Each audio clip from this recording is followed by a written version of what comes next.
Let's get some reaction to the comments from the Chief Justice, Fox News Chief Legal Correspondent and anchor of Fox News at Night. Shannon Bream joins us now. Good evening, Shannon. Good to see you, Brett.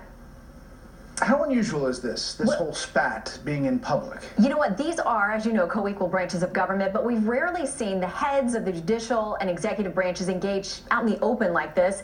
President Trump's arrival on the scene, even as a candidate, seemed to change the rules a bit.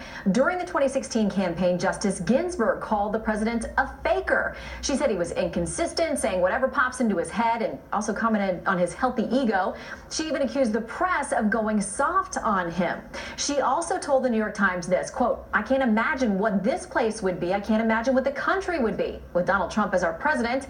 So just as the president did today, he did then as well, taking to Twitter to respond, saying then, quote, "Justice Ginsburg of the U.S. Supreme Court has embarrassed all by making very dumb political statements about me. Her mind is shot. Resign." Well, Brett, she has made clear she's got zero intention of doing that anytime soon. Yeah, there's also this bigger issue that's been frustrating, I guess, to this administration, that a single local judge can shut down the president's policies nationwide.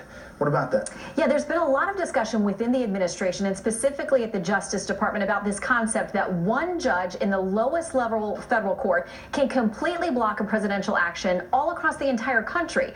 The president's opponents have really leveraged this tool, filing in courts where they know they're likely to get a sympathetic ear, and a judge who isn't afraid to use these nationwide injunctions. Justice Clarence Thomas wrote about this in his concurrence in the big travel ban case back in June, where the president won in a 5-4 decision.